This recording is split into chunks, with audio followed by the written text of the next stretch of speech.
Howdy tubers, how are you?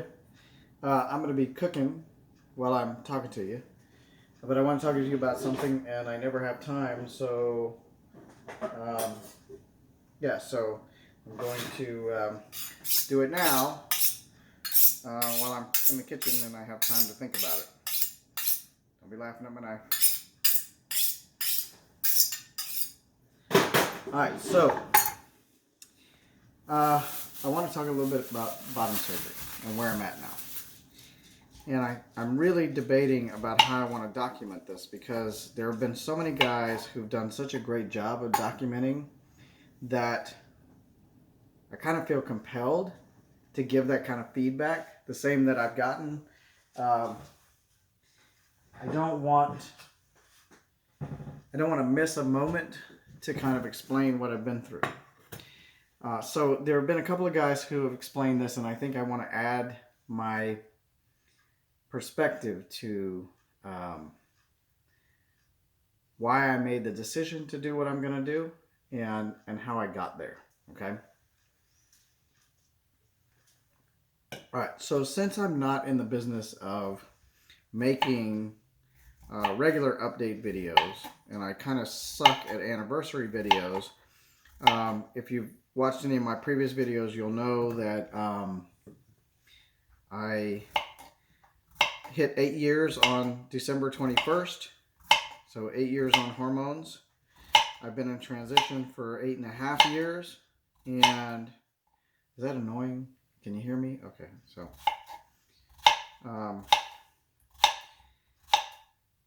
and I've gotten to the point now where some things have occurred, especially if you go back and look at my old videos.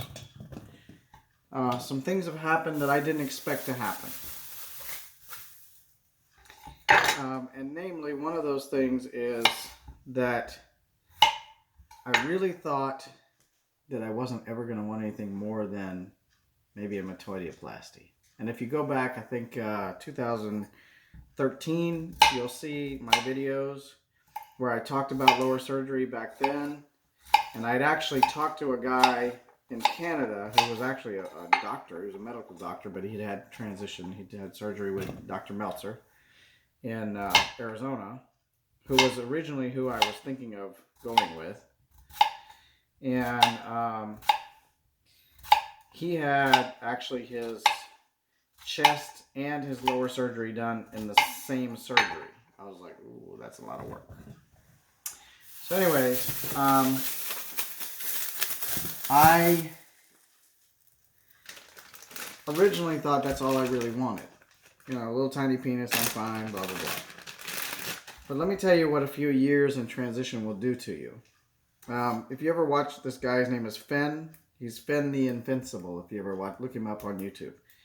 Finn did a really great job of documenting his surgery and why he did it. And it was interesting because listening to his video about why he made the choice to go with phalloplasty after he'd been adamant that he was never going to do that, was pretty much exactly the same reason I did.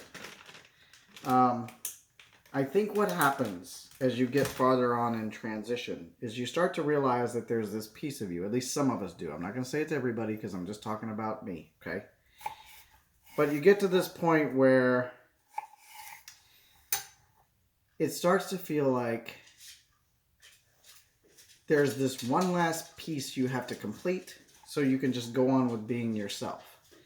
Now, I think, this is just me talking out loud, okay? But I think that some of that has to do with how out you are. So, what I mean by that is I have friends who are really out and proud. They don't seem to have the same desires to make sure they get their genitals in order as those of us who just live this way. And I go to work every day. Nobody I work with knows. I'm just chased every day. And the only time it ever comes up and bothers me is when I go to the bathroom, which is one of the reasons why transition and phalloplasty in particular has become such a really big deal for me. Okay? I can't do I don't think I can do the rest of my life unless I do this surgery. And to be honest with you, I'm terrified about the surgery because it's a big deal. It's painful. There are all kinds of risks. Every time I think about it, I just have this sense of dread in a way of having to deal with all the pain for so long, because it doesn't go quickly. It's weeks, you know. I've scheduled it so that I can take off from teaching and still get a paycheck, which is good because I get paid all the way through the summer even though I'm not at work, because I already earned the money. It's part of my contract. But I have to be ready to go back to work in 10 weeks. I just have to. And so if I'm not, it's a problem. And I'm hoping and putting my faith in the fact that maybe I will actually be healed up enough to go back to work in 10 weeks. Now, please understand that, of course, I'm a planner, right? So one of the things I did this year to make sure that I was able to do this, well, there's a few things. Let me walk you through the process, okay? Now, these are important steps you need to understand. One, you have to have a plan.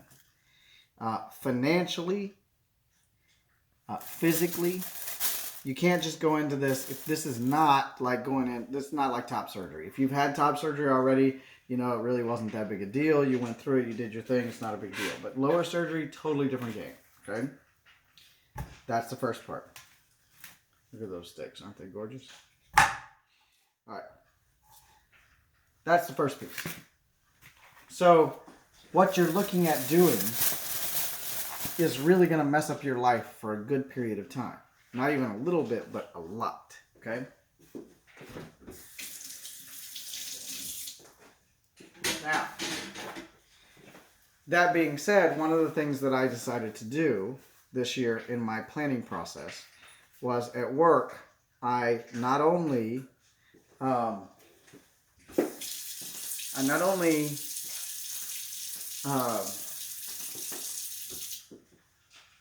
I know, I seem indecisive. I not only made decisions about my insurance, so I took my kids off my insurance, so I'm only paying for myself, which lowered it actually cut my deductible in half.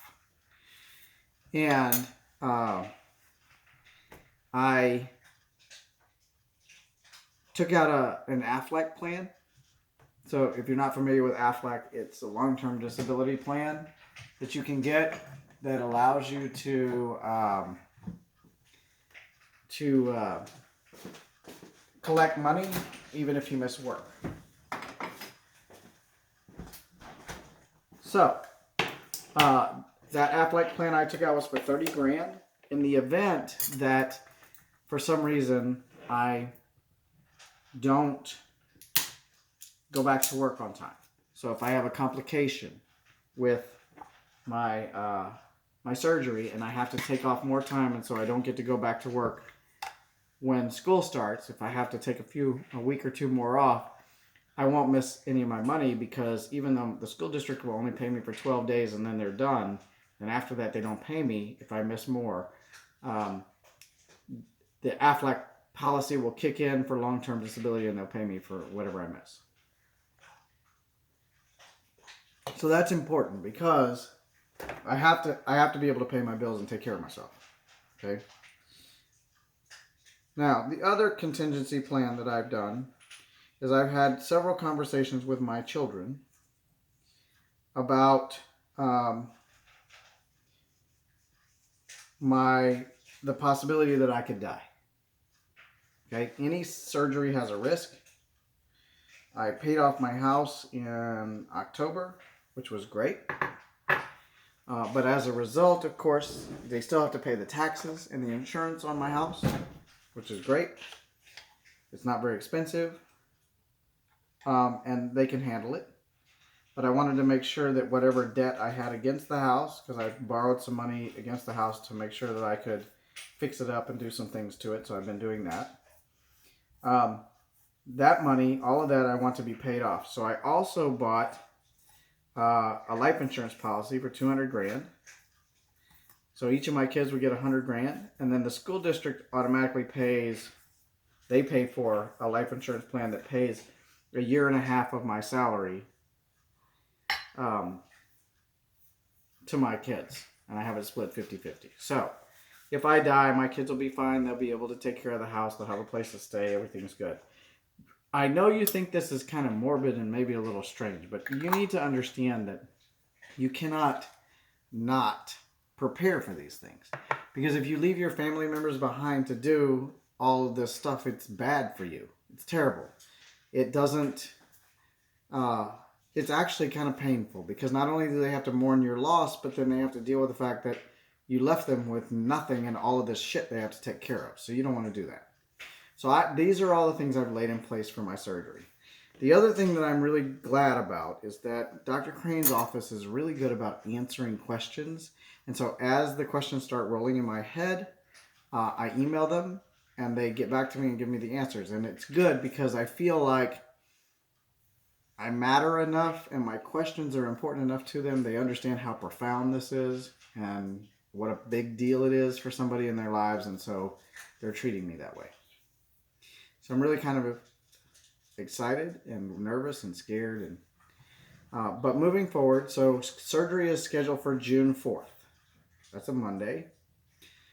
So as I go through this process leading up to it, and then when I get there and move through it, I'd like to share that with you all. I'm not sure the best way to do that, though. As a teacher, I'm not sure I want to expose everything on YouTube.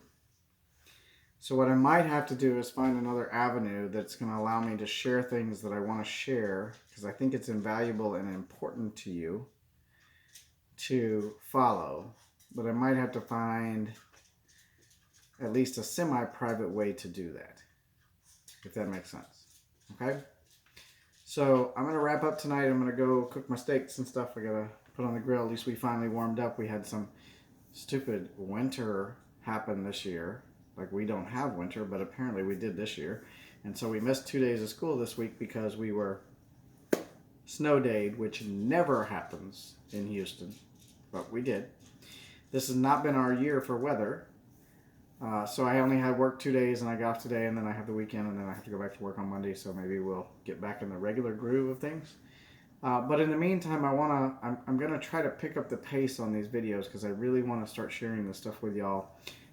There's a lot of thoughts and a lot of stuff that goes into this, and I think I really, more than anything, want the people that are looking for these stories, the people who want to know about going through this, I want you to understand how much the real thought goes into making these decisions, these choices. They are not whimsical. Nobody goes in and says, oh, I have a few extra $1,000. I think I'll just go in and have somebody hack up my genitals. It's not how it works. This is serious business, and it's a lot of thought that has to go into it. And so, you know, I think it's important to share that. I think it's important for people to see how this process occurs and give you... I'm finding comfort in those that I'm following, because I'm able to hear and see and go through the process with them. What happened on day 2? What happened on day 3? How long did it take you to get to this point? How much was that? You know what I'm saying? I mean, there's a lot of pain involved in going through this process. So my brain says that I have to understand it all. I have to be prepared for it, or I can't do it. So I would like to help on that journey for other people. It's always been my process when it comes to transition. I just have to find a way to do it so it doesn't ruin my professional career, if that makes sense. All right? I'll be in touch soon. Peace.